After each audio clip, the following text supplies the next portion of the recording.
जय हिंद, नमस्कार दोस्तों। आपके अपने YouTube चैनल सचिन सोहम स्टडी में आपका स्वागत है। दोस्तों, मैं हूं सचिन कुमार। दोस्तों, इस वीडियो में मैथ से संबंधित काफ़ी महत्वपूर्ण क्वेश्चन पूछे जाएंगे जो सभी परीक्षाओं में बार बार पूछे जाते हैं। तो चलिए हम अपना वीडियो शुरू करते हैं।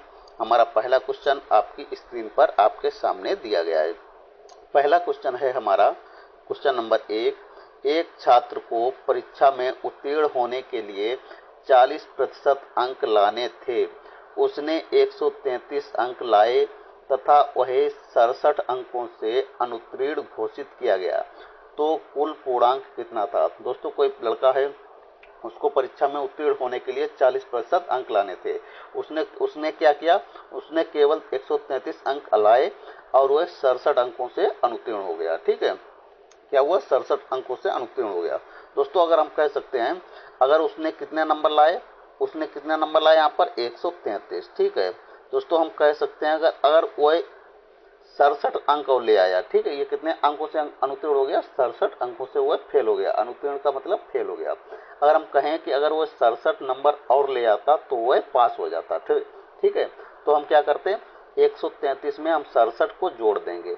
133 में हम 67 को जोड़ देंगे, कितना हो जाएगा हमारा? 200 अंक हो जाएगा। ठीक है, तो हम कह सकते हैं दोस्तों, अगर वह 200 अंक लाता तो वह पास हो जाता। ठीक है, यहाँ पर कह रहा है, ऊपर प्रतिशत में बोल रहा है 40% अंक लाने थे। कोई अगर पास होता है कोई लड़का तो उसको 40% अंक लाना है, लेकिन वह कितना नंबर लाया? 133, और वह 67 अंकों से फेल हो गया।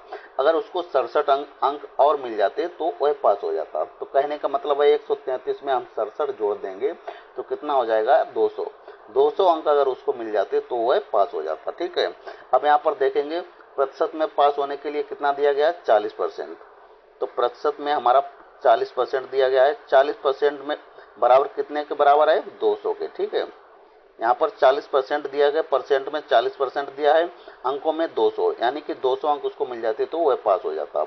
अब क्या करना है? 100% निकाल लेंगे। ठीक है, 100% बराबर क्या कैसे लिखेंगे? 200 बटे हो जाएगा हमारा 40, गुणे कर देंगे हम 100। ठीक है, 100। अब हम क्या करेंगे, इसको काट लेंगे। जीरो से ऊपर जीरो काट देंगे, 4 एकन 4 और 4 पंचे 20, ये कट जाएगा 5 बार में।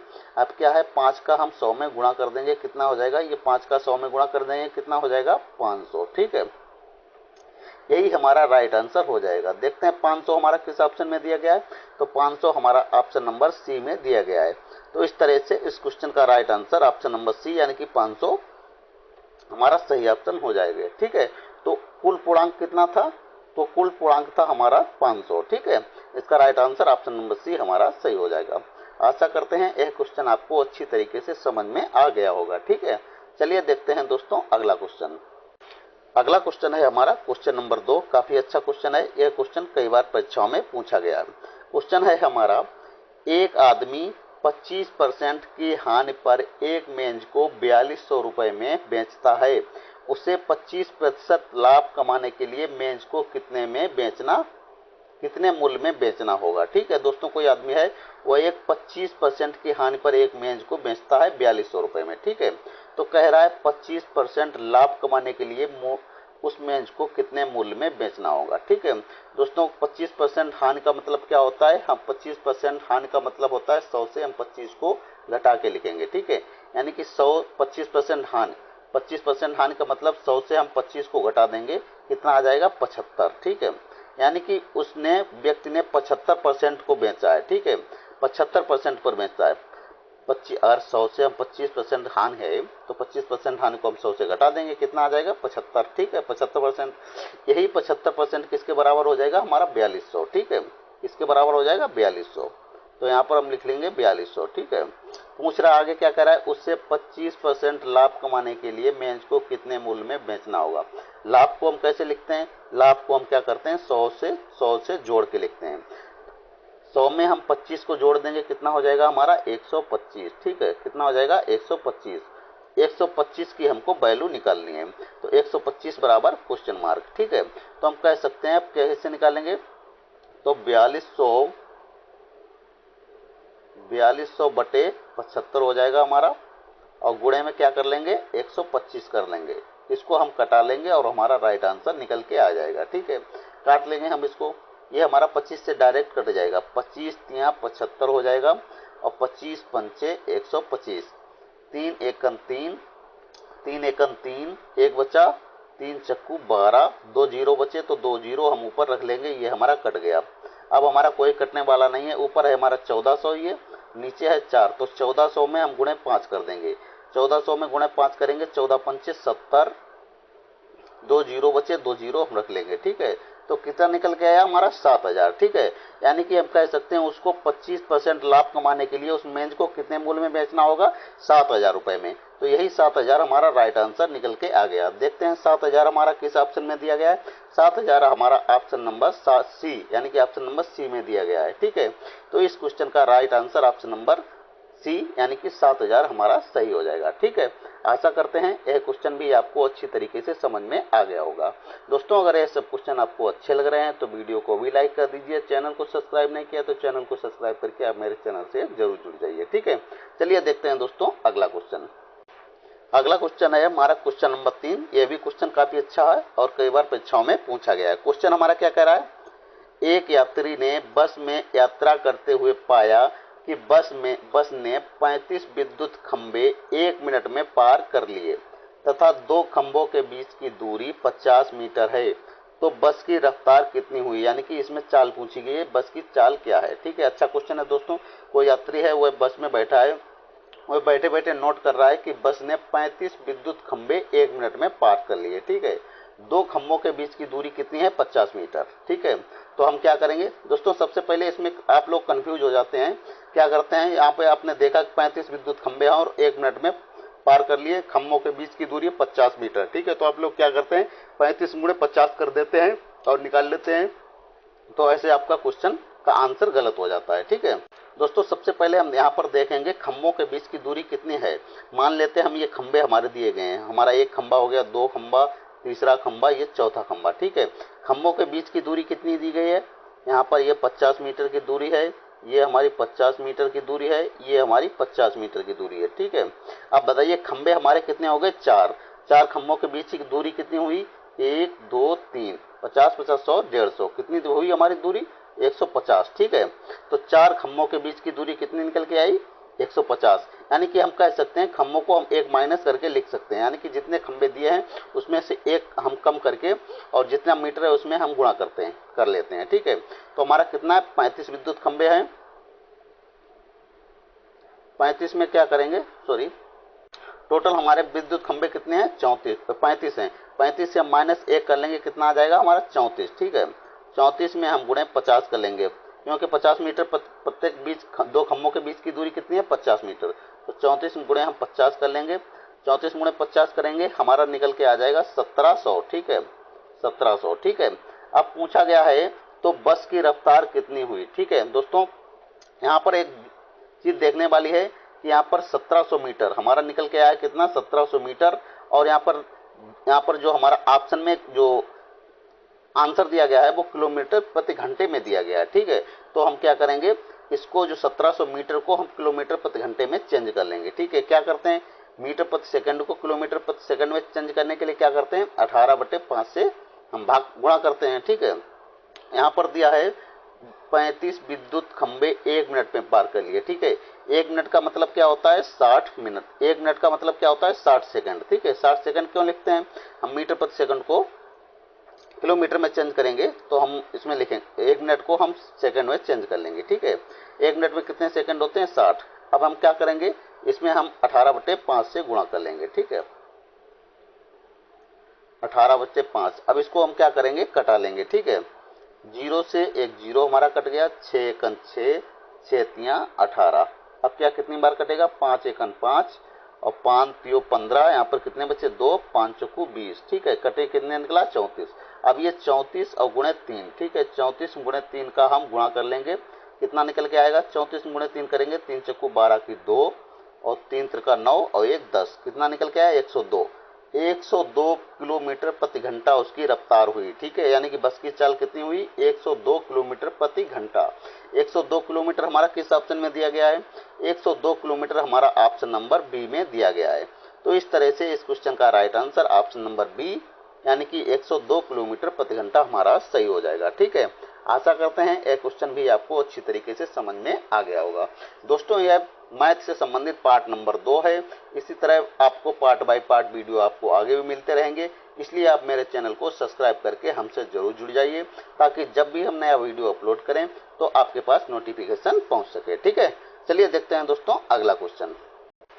अगला क्वेश्चन है हमारा क्वेश्चन नंबर 4। क्वेश्चन क्या है हमारा, 4 क्रमागत संख्याओं का योग 154 है, चारों संख्याओं में सबसे बड़ी संख्या कौन सी है। काफी अच्छा क्वेश्चन है दोस्तों। चलिए इस क्वेश्चन को हम दोस्तों काफी सिंपल तरीके से हल कर सकते हैं, इसको बगैर एक्स माने भी हम हल कर सकते हैं। चलिए पहले आपको एक्स मान के हल करके दिखा देते हैं, इसके बाद में हम बगैर एक्स के हल करेंगे। तो सबसे पहले क्या है, इसमें कोई 4 क्रमागत संख्याएं हैं। ठीक है, 4 क्रमागत संख्याओं का योग कितना दिया गया है, 154। तो हम इसमें लिख लेंगे 4 क्रमागत संख्या लिख लेंगे। मान लेते हैं 4 क्रमागत संख्याएं x प्लस 1 कामा x प्लस 2 कामा x प्लस 3। ठीक है, ये x प्लस 3 बराबर किसके है, 154 के बराबर है। ठीक है, कितने के बराबर है, 154। ठीक है, x हो गया x plus 1, x plus 2, x plus 3 बराबर कितना आ जाएगा, 154 के बराबर। ठीक है, ये क्या है, 4 क्रमागत संख्याओं का योग हो गया। ठीक है, तो हम क्या कर लेंगे, x को जोड़ लेंगे और संख्याओं को एक तरफ कर लेंगे, x को एक तरफ कर लेंगे, जोड़ लेंगे। x हमारे कितने हो गए, 1 2 3 4, कितने हो गए, 4 हमारे x 4। तो हम लिख सकते हैं यहाँ पर 4x प्लस कितना हो जाएगा, संख्याओं को जोड़ लेंगे, 2 1 2 3 3 6। ठीक है, कितना हो जाएगा, 6। तो 4x बराबर हमारा कितना हो जाएगा, 154। तो हम यहाँ पर लिख लेंगे 154। ठीक है, अब क्या करेंगे हम, तो 4x यहाँ पर लिख लेंगे, 4x यहाँ पर करके 154 को इधर ले आएंगे। ठीक है, बराबर के है उधर, तो 154 को इधर ले आएंगे, तो 154 ये प्लस का 6 इधर है तो उधर पहुंचेगा, बराबर के उधर पहुंचेगा तो माइनस में हो जाएगा। ठीक है, प्लस का 6 इधर है, बराबर के उधर पहुंचेगा तो माइनस में हो जाएगा। ठीक है, तो अब क्या हो जाएगा, आगे इधर हल कर लेते हैं। तो 4x 154 से हम 6 घटाएंगे, कितना हो जाएगा हमारा, 148 निकल के आ जाएगा, 148 आ गया। ठीक है, अब क्या करेंगे, हम x बराबर निकाल लेंगे, x बराबर कर लेंगे 148 में x 4 इधर बराबर के इधर है, तो इधर क्या आ जाएगा, बटे में आ जाएगा, भाग में हो जाएगा। ठीक है, इधर आ जाएगा 4, तो x बराबर 148 बटे 4 आ जाएगा। अब क्या करेंगे, इसको हम काट लेंगे इसको हम 2 से काट लेते हैं, 2 दूना 4, 2 7 14, 2 चाकू 8। ठीक है, कट गया।